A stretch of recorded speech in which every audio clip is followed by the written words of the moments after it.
Okay, perfect day to make horsepower. Case in point, we've got Alfonso Sereno's badass 5.3 build. You saw what it did on the dyno. 733 horsepower at the crank at 6,600 RPMs. And what happened on that pull? We actually broke the tensioner. And so we've already ordered with Superchargers Online an HD tensioner with the correct 8-rib pulley on there.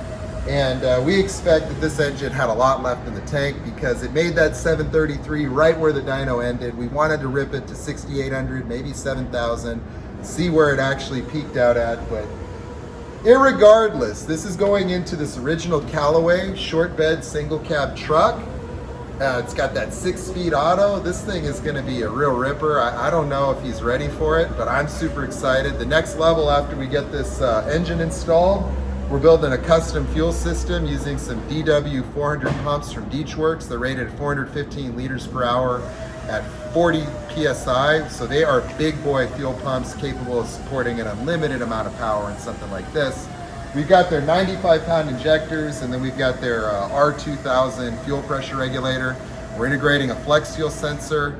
And so this car is going to be flex fuel equipped, big fuel system, big power. It is going to be a real exciting drive.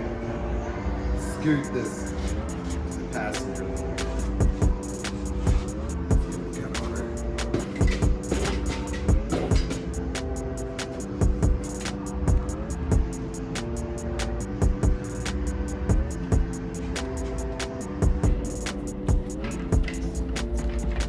With all the RPM we're putting through that supercharger, it's important to get the intake air temps under control. There's not a lot we can do in terms of what's going on inside that supercharger because the Magnuson units just are limited, in their capacity. But what we can do is make sure the water is cool as possible. And so we're adding an additional heat exchanger with this little twin core CFS, twin pass, dual pass, whatever you want to call it, universal heat exchanger. And then we're adding this little, what do you call it, Davies Craig water pump. I mean, this is a beast of a pump, and so we're just trying to put the fire out in the supercharger. And so we're going to replace the Bosch pump, and we're not going to replace the regular Magnuson cooler. We're just going to run this one after it for just even greater cooling capacity. And so those are a couple other things we're doing. Custom cold air intake setup, just bigger and better. Okay, so we're buttoning up the fuel system. We've got the regulator hard mounted, we got the flex fuel in. All the stuff is top of the line XRP custom fittings.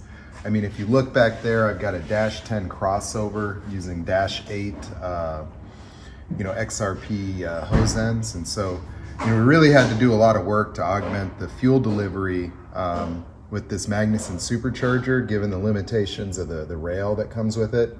And so instead of using the normal inlet port for the fuel rail, I've got a Dash 6 fitting on there, and then that's coming over here to the fuel pressure regulator. And so what we're doing is we're priority feeding the rail in the back first with a big heavy duty crossover, really high flow XRP fittings to just maximize the delivery. It still has the regular Magnuson front crossover. And so any of the restrictions of the system are going to be after the fuel injector, and so that's the safest way to go. You can see right here, we've got a flex fuel sensor plumbed in right here cleanly using the Teflon XRP line, and the factory feed line is now the return line. If you come and check out the tank and see what we've done, we've got twin Deechworks DW 400 pumps in here in the stock assembly. I've got some grommets under here, but I wanted to seal it really perfect with some black RTV. I let it cure in the sun for a couple days, and so it should be good. But you're taking a look here, this is the feed line. I mean, this is heavy duty XRP, everything crimp connected, so it's permanent and beautiful, very low profile, beautiful fittings.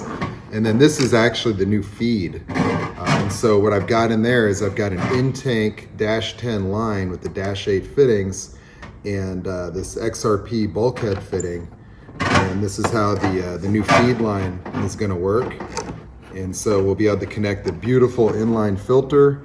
The old feed line right here becomes the return line, and then that dumps right into the bucket where the two pumps reside.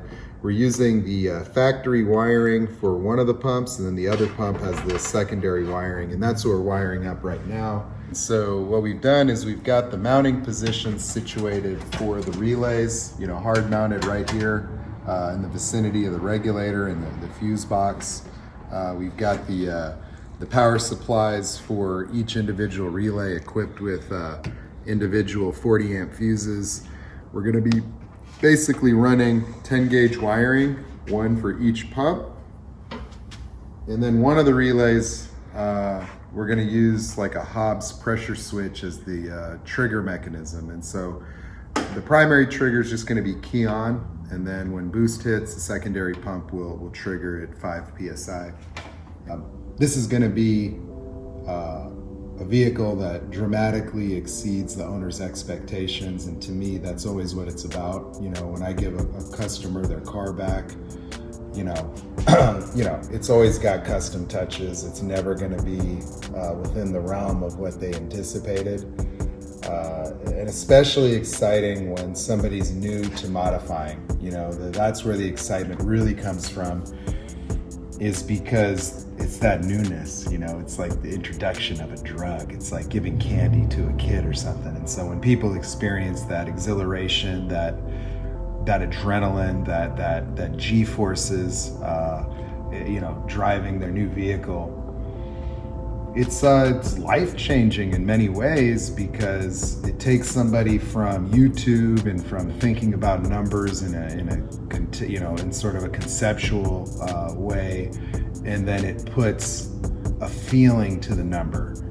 And so a lot of these people, before they get behind the wheel of something like this that makes 730 to 780 horsepower, they've never experienced anything like that. And so now this guy's getting his Silverado back, and the combination makes more power than a Hellcat. It's like a Dodge Demon level of performance, with a fuel system and engine combination that can certainly support north of 1,000 horsepower at the wheels.